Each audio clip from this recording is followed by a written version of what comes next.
की फैक्ट्स हैं इसके, वो भी देख लेते हैं। फुल टाइटल है tragedy of Hamlet Prince of Denmark. Author कौन है? विलियम शेक्सपियर है। टाइप ऑफ वर्क जो है प्ले है। जॉनरा जो है वो ट्रेजेडी है और रिवेंज ट्रेजेडी है। लैंग्वेज इसकी इंग्लिश है। टाइम प्लेस रिटर्न जो है London England, early 17th century, probably 1600 to 1602। Date of first publication 1603 in a pirated Curo edited title The Tragic History of Hamlet, 1604 in a superior quarto edition। Protagonist Hamlet। की facts इसके हैं। Setting time देख लेते हैं। The late medieval period है। Though the place chronological setting is notoriously imprecise. ठीक है, setting कहते हैं टाइम को कि कब लिखा गया, लेट मिडीवल पीरियड में लिखा गया है। और हमने इसकी एज के बारे में पढ़ा था कि ये एलिजाबेथन एज से रिलेट करता है ये ड्रामा। ठीक है, क्वीन एलिजाबेथन के दौर में लिखा गया। और इसकी जो सेटिंग क्या है, यानी कि ड्रामा की सेटिंग क्या है। ठीक है, मिडीवल मैंने आपको बताया था जितने भी मिडीवल ड्रामाज हैं उसमें जिनों भूतों की बातें हुआ करती थी, गोस्ट की, गॉड्स गॉडेसेस की बातें हुआ करती थी। तो that is the same thing कि सेटिंग ऑफ द प्ले क्या है, ये नहीं कि किस दौर में लिखा गया। दौर इसका एलिजाबेथन एज है, यानी कि सेटिंग जो है, जो स्टेज के ऊपर जो सेटिंग की बात होती है ना कि उस पे कौन सा टाइम पीरियड दिखाया गया, तो ये कोई मिडीवल ड्रामा या मिडीवल सेटिंग्स पे ये लिखा गया, the late medieval period, though the play chronological setting is notorious इम्प्रिसाइज।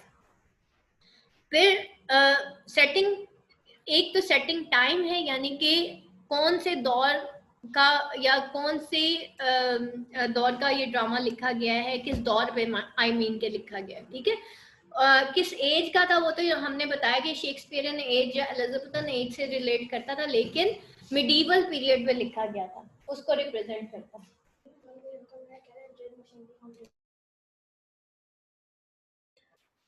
अच्छा, उसके बाद बेटा सेटिंग्स, यानी कि किस स्टेट के ऊपर, ये टाइम है and then this is the settings place.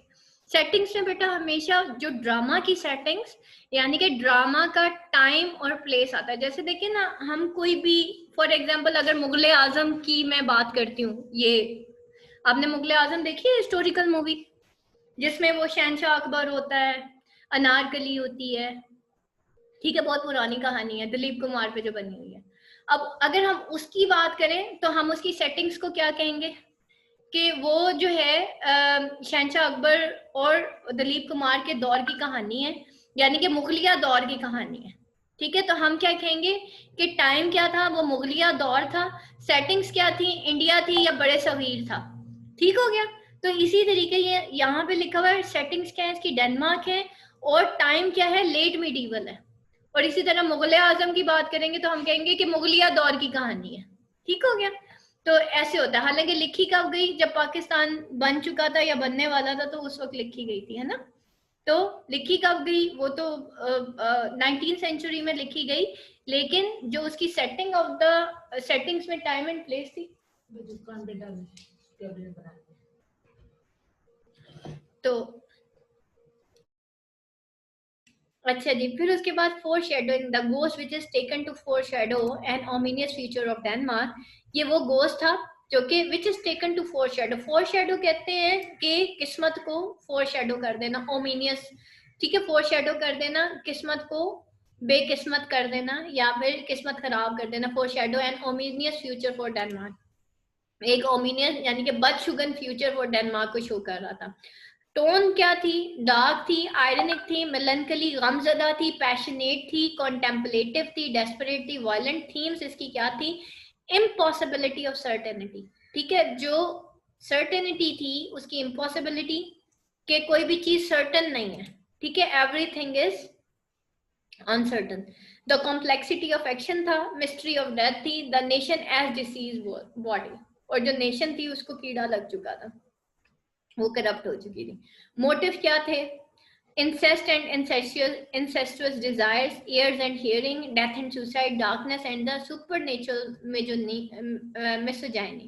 Symbols क्या थे, the ghost, the spiritual consequence of death. ठीक है, ghost जो है वो represent किसको कर रहा था, सिंबलाइज किसको कर रहा था, स्पिरिचुअल कॉन्सिक्वेंसेज ऑफ डेथ को कर रहा था, कि स्पिरिचुअल कॉन्सिक्वेंसेज ऑफ डेथ क्या होते हैं। फिर योरिक स्कल जो था the physical consequence of death को शो कर रहा था। फेमस लाइंस कुछ यहाँ पे है, something is rotten in the state of Denmark. अब ये लाइंस क्या एक्सप्लेन कर रही हैं? This line is spoken by Marcellus in 18 in Act 1 Scene 4 as he and Horatio debate whether or not to follow the Hamlet and the ghost into the dark night. The line refers both to the idea that the ghost is an ominous omen for Denmark. ये जो ghost है ये एक ominous omen है for the state of the Denmark and to the larger theme of connection between the moral legitimacy of a ruler and the health of a state as a whole. The ghost is visible symptom of rottenness of Denmark created by Claudius crime. ठीक है, और ghost जो था वो एक visible symptom था rottenness of rotten किसे कहते हैं? खराब हो जाना, ठीक है, रोटन हो जाना। जैसे हम कहते हैं ना ये रोटी बासी हो गई, ये खाने के काबिल नहीं है, तो रोटन हो जाना, मुर्दार हो जाना। और Denmark created by Claudius crime क्योंकि किंग, अगर असल में ये एक पुराना बिलीफ था, एक ग्रीक बिलीफ है या पुराना मिडीवल बिलीफ है कि अगर किंग कोई करप्शन करता है ना, या किंग कोई गुनाह करता है या कोई मर्डर करता है, कुछ भी गलत करता है, तो उसका खमियाजा जो है उसकी नेशन भुगतती है।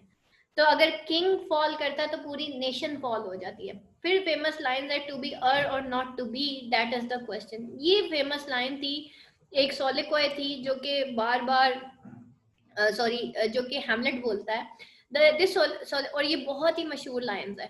This soliloquy probably the most famous speech in the English language spoken by Hamlet. ये मोस्ट फेमस स्पीच है, आपको जगह जगह लिखी हुई मिलेगी, टू बी और not to be, that is the question. Scene 1, his most logical and powerful examination of the theme of the moral legitimacy of suicide in an unbearably painful world. ठीक है, अब वो कहता है कि उसकी मोस्ट लॉजिकल और पावरफुल एग्जामिनेशन थी of the theme of moral legitimacy of suicide. कि थीम ऑफ मोरल लेजिटिमेसी एक अनबेयरली पेनफुल वर्ल्ड, यानी कि वो सुसाइड भी नहीं कर पा रहा था। It touches on several of the other important theme of the play. Hamlet poses the problem of whether to commit suicide as a logical question, कि क्या अब उसको कमिट कर लेना चाहिए सुसाइड को एज अ लॉजिकल क्वेश्चन।